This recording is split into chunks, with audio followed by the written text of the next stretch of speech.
সোমবার ফুলের তল হয়ে জিরিবাম যাচ্ছেন রাহুল গান্ধী। মণিপুরের জাতি দাঙ্গার ফলে কাছাড়ের ফুলের তলে আশ্রয় শিবিরে থাকা শরণার্থীদের সঙ্গে সরাসরি কথা বলতে আসছেন লোকসভার বিরোধী নেতা রাহুল গান্ধী। সোমবারই আসছেন আমেথির সাংসদ রাহুল গান্ধী। রবিবার শিলচরে উপস্থিত হয়ে অসম প্রদেশ কংগ্রেস সভাপতি ভূপেন বরা একথা জানিয়েছেন। তিনি বলেন, আগামীকাল সোমবার বরাকে উপস্থিত হবেন কংগ্রেস নেতা রাহুল গান্ধী। তিনি এদিন শিলচর কুমড়িগ্রাম বিমানবন্দরে পৌঁছে প্রথমে ফুলের তলা আশ্রয় শিবিরে শরণার্থীদের সঙ্গে দেখা করে জিরিবাম চলে যাবেন। এদিন ভূপেন বরা বিজেপির সমালোচনা করে বলেন, প্রাক্তন মুখ্যমন্ত্রী সর্বানন্দ সোনোয়াল প্রতিশ্রুতি দিয়েছিলেন শালচাপড়া টুকর গ্রামের বাঁধের উপর সেতু তৈরি করা হবে, কিন্তু তা আজ পর্যন্ত হলো না। সেতু নির্মাণ হলে আজ এই অঞ্চলের জনগণ উপকৃত হতেন।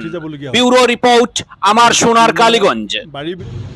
কালিলে আমাৰ লোকসভাৰ বিৰোধী দলৰ নেতা, আমাৰ অল ইণ্ডিয়া কংগ্ৰেছ কমিটিৰ প্ৰাক্তন সভাপতি শ্ৰীযুত ৰাহুল গান্ধী ডাঙৰীয়াই শিলচৰত আমাৰ যি মণিপুৰৰ গোষ্ঠী সংঘৰ্ষত আক্ৰান্ত হৈ কিছু লোক আমাৰ জিৰিবাম অঞ্চলত আছে, তেখেতসকলক লগ পাবলৈ আহিব। আৰু লগতে আমাৰ অসমৰ বান পৰিস্থিতি সম্পৰ্কতো আমাৰ ইয়াৰ স্থানীয় বিধায়ক বৰাকৰ যিসকল দলৰ নেতা তেওঁলোকৰ লগতো আলোচনাত মিলিত হ'ব।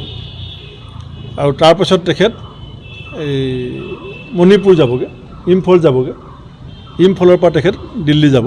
ইম্ফলৰ এক ৰাতি থাকিব, কাৰণ আপোনালোকে জানে যে মণিপুৰৰ গোষ্ঠী সংঘৰ্ষৰ ভয়াৱহতা এতিয়াও শেষ হোৱা নাই। আমাৰ ফালৰ পৰাও চেষ্টা চলি আছে, ৰাইজেও চেষ্টা কৰিছে। আমাৰ কংগ্ৰেছৰ নৱনিৰ্বাচিত সাংসদজনে সংসদৰ মজিয়াত গোটেই পৰিস্থিতি দাঙি ধৰিছে।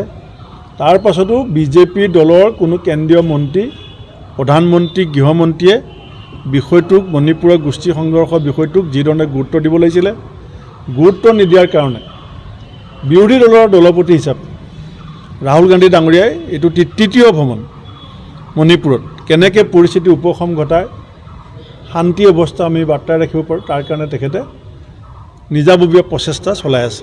কেইটা বজাত আহিব আৰু বাহিৰত যাব নেকি তেওঁ? কালিলৈ তেখেত ৰাতিপুৱা 9 বজামানত আমাৰ শিলচৰ এয়াৰপৰ্টত আহি পাব আৰু জিৰিবাম অঞ্চললৈ গৈ তাত শৰণাৰ্থীসকলক লগ পাব। লগতে এয়াৰপৰ্টতে আমাৰ বৰাকৰ যিসকল কংগ্ৰেছ নেতা আছে তেওঁলোকক লগ পাব। তাৰপাছত জিৰিবামৰ পৰা তেওঁ আকৌ এয়াৰপৰ্টৰ পৰা স্পেচিয়েল ফ্লাইটেৰে ইম্ফল যাব। কৰিমগঞ্জ জিলাৰ ভাৰত বাংলাৰ সীমান্ত, এতিয়া নতুন বদৰপুৰ সমষ্টি বুলি কয়, টুকাৰগ্ৰাম আৰু নয়াগ্ৰাম, এইটো অঞ্চলৰ প্ৰায় 300 পৰিয়াল কুশিয়াৰা নদীৰ বানৰ কবলত পৰি যথেষ্ট সংগ্ৰামৰ মাজেদি সময় পাৰ কৰিছে। বহু ৰাইজ কেইদিনমানৰ আগলৈকে কেম্পত আছিলে, ৰিলিফ কেম্পত। আজি সেই অঞ্চলত গৈ পেলাই বানাক্ৰান্ত ৰাইজৰ খবৰ লওঁ।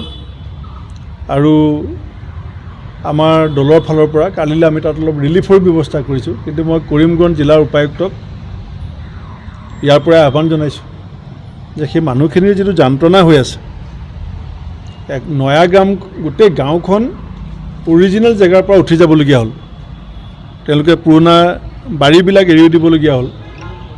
যিধৰণে চৰকাৰে সহায় সাহায্য কৰিব লাগে পুনৰ সংস্থাপনৰ কাৰণে, এতিয়ালৈকে সিমান গুৰুত্ব চৰকাৰে দিয়া নাই। আৰু ৰিলিফৰ ক্ষেত্ৰতো ৰাইজে মোক নিজে কৈছে যে এতিয়ালৈকে 2 দিন পাইছে, 2 দিন ৰিলিফ দিয়া হৈছে। গোটেই মাটি, খেতি মাটি পানীৰ তলত আছে। আৰু এখন গাঁও নয়াগ্ৰামখন উঠি যাবলগীয়া হ'ল। আৰু সীমান্তৱৰ্তী মানে অহা যোৱাৰ কোনো কমিউনিকেশ্যন নাই, নাও বাদ দি। সৰ্বানন্দ সোণোৱাল ডাঙৰীয়া মুখ্যমন্ত্ৰী থাকোঁতে ৰাইজে কোৱা মতে তাত আহি পেলাই এখন দলং দিয়াৰ প্ৰতিশ্ৰুতি দিছিলে। সেইটো মই বিজেপি চৰকাৰক মনত পেলাই দিছোঁ যে আপোনালোকৰ প্ৰতিশ্ৰুতি আছিলে এখন দলং কুশিয়াৰা নদীৰ ওপৰত। আৰু সেই মানুহখিনি সীমান্ত প্ৰহৰী বুলি আমি ক'ব পাৰোঁ, কাৰণ তাতে BSFৰ যিটো এই বৰ্ডাৰ আউটপোষ্টটো সিফালে আছে। BSFসকলেও নাৱেৰে অহা যোৱা কৰে। গতিকে এই অঞ্চলটোত মই অসম চৰকাৰৰ দৃষ্টি যাতে পৰে, চৰকাৰে যাতে দৃষ্টি দিয়ে টুকুৰগ্ৰাম আৰু নয়াগ্ৰাম সীমান্তৱৰ্তী অঞ্চলটোত আৰু কুশিয়াৰা নদীৰ ওপৰত বিজেপি দলৰ আগৰগৰাকী মুখ্যমন্ত্ৰীৰ যিটো প্ৰতিশ্ৰুতি এখন দলঙৰ সেই কথাটো যাতে তেওঁলোকে পাহৰি নাযায় এইখিনি মই ইয়াৰ পৰা আহ্বান জনাইছোঁ